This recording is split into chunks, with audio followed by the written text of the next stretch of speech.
Pirmā tēma par to, ka es kādu laiku atpakaļ un arī joprojām es pamanu ātrās palīdzības auto.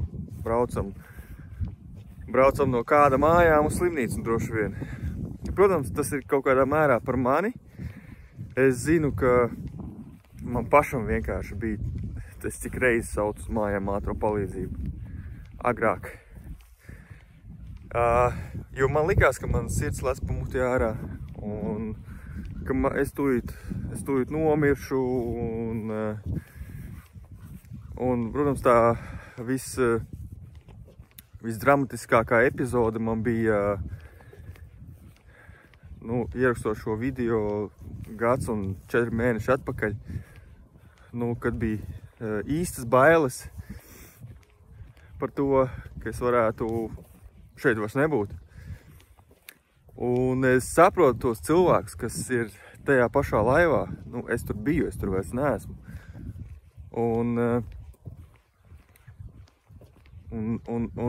Protams, tur var būt dažādi iemesli, kāpēc. Kāpēc cilvēkam ir jābrauc uz to slimnīcu. Un ir momenti, kad nav citu variantu, kad ir vienkārši jābrauc. Bet zini, ka mūsu ķermenis ir, tas tā kā radars. Viņš un arī skatoties no juridiskās puses, pēdējā instance, kura parāda, ka ir problēma, tu neesi sapratis kaut kādu lietu par sevi, jo nevis par citiem, bet par sevi. Jo ķermenis signalizē, jebkura slimība signalizē to, ka tavs ķermenis ir uzņēmis kaut kādu lieku enerģiju, uzkrājis enerģiju, emociju, kas ir iesprūdusi kaut kur. Un cilvēks nespēja viņu dabūt ārā. Cilvēks nespēja iespējams nomierināt savu ķermeni. Viņš vienkārši nezina, kā to izdarīt. Viņam vienkārši nav zināšanu. Un zināšanas īstenībā ir tā arī atslēga tam, lai tu varētu sev palīdzēt. Un kas tev ir nepieciešams? Vienkārši, piemēram, lai trauksmi, lai strādātu ar savu trauksmi, būtu jāzina pāris elpas vingrinājumi. Un, protams, tur arī vēl ir apakšā tas, kāda tava ikdiena veidojās. Jo pa dienu ļoti daudz ko var savākt lieku, kas tev nav vajadzīgs. Ja tev ir trauksme un tu dzer kafiju, tad tas ir bumba ar laikadegli. Jo, piemēram, ja tu dzer kafiju pēc 1:30, nebrīnies, ka tu varbūt nevar aiziet gulēt. Tāpēc, ka kafijas radītās šīs te vielas, viņas tikai pēc 6 stundām vai 7 stundām izvadās puse no tām vielām, kas tev iedod to enerģiju, kas nobloķē to dabisko ķermeņa ritmu, kad ķermenis grib iet jau atpūtā, bet kafijas šīs te radītās vielas, kofeīns, viņš uzdzen mākslīgā veidā ķermenim šo te uzbudinājumu. Un sākās trauksme. Un tad nesaprot, kāpēc pēkšņi sākās arī domas visādas. Un tas ir vēl atsevišķs stāsts, kā ar šīm te domām tikt galā. Un problēma jau ir tas mūsu prāts īsumā arī. Prāts. Kā viņu apiet, kā viņu apklusināt. Un, jā. Man ar prāta apklusināšanu gāja grūti. Un tas ir arī tās trauksmes kontekstā, jo mūsu prāts grib izdomāt visu kaut ko. Un prātam gribās, lai ir ērti. Prātam neinteresē kaut kādas jaunas lietas. Viņam patīk būt ērti. Un tas pats arī ķermenim. Jo, tu sēdi iespējams savā ērtākajā pozā, automātiski aizej pie leduskapja, nesaprotot, ko tu no turienes gribi paņemt.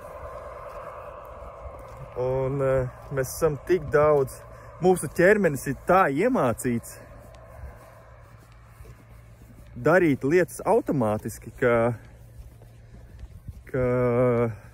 mēs paši attopamies vienā brīdī.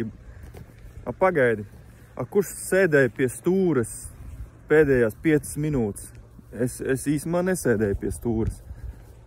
Un vienkārši ir tāds autopilots, ka tu pat nepamani. Un tad tu liekas, ok, es tur vēl bērnus vedu mašīnā, kurš bija pie stūres? Neviens. Tavs autopilots. Jā, un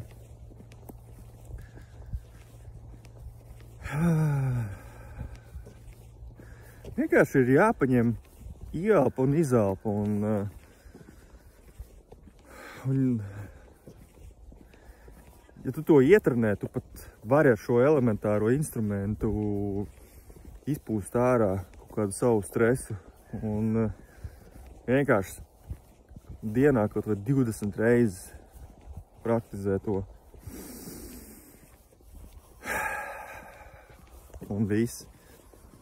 Ar to var mierīgi sākt. To tu jau dari, tikai citreiz varbūt neapzinies.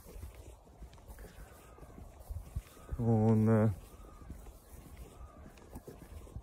jā, trauksme baigā štēle, jo es teikt arī lasu vienu grāmatu par klejotāju nervu. Es noteikti ar viņu padalīšos, ar to informāciju, jo, protams, es viņu netaisos izlasīt grāmatu un turēt pie sevis. Es to informāciju noteikti došu uz āru. Un tas ir arī trauksmes kontekstā. Un par klejotāju nervu, tā ir tāda maģistrāle. Klejotāju nervs, jeb vāgus nervs. Jā, jo mūsu ķermenis, man arī likās iepriekš, ka smadzenes ir tās, kas dod tos impulsus visus ķermenim un tam līdzīgi, bet īstenībā ir otrādāk. Ķermenis dod 80% impulsus smadzenēm un tikai smadzenes 20% atpakaļ ķermenim. Un tas ir interesanti. Un tas nozīmē vien to, ka mūsu ķermenis ir mašīna.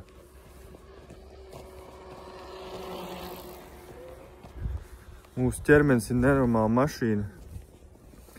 Principā biorobots, kurš ir nenormāli gudrs. Un tā trauksmes sistēma, kas ir mūsos iebūvēta, tā nav tāpat vien. Bet problēma jau ir tā, ka cilvēki neprot ar savu to iekšējo trauksmes sistēmu darboties. Viņa ir vajadzīga. Agrāk, ja tas bija uzbruk plēsīgi dzīvnieki un tev bija jāizsargājās, tad tu cīnies, uzbrūc vai sastingsti. Bet mūsdienās tas ir nikns priekšnieks, noslogotas ielas, ka tev jābūt možam un tu ieslēdz to sevi, to trauksmi, bet tas ir labā ziņā, viņi ir vajadzīgi, bet viņi jāspēj arī kontrolēt un ka nedrīkst to sistēmu pārstimulēt. Tiklīdz tu viņu pārstimulē, var pat rasties reāla trauma, kuru pēc tam jādziedina ir. Mūsu sistēma vienkārši mūs signalizē, kas ar mums nav kārtībā un ko mēs esam aizmirsuši par sevi. Un tas ir ļoti interesanti. Tāpēc atceries to, ka tavs ķermenis ir pēdējā instance.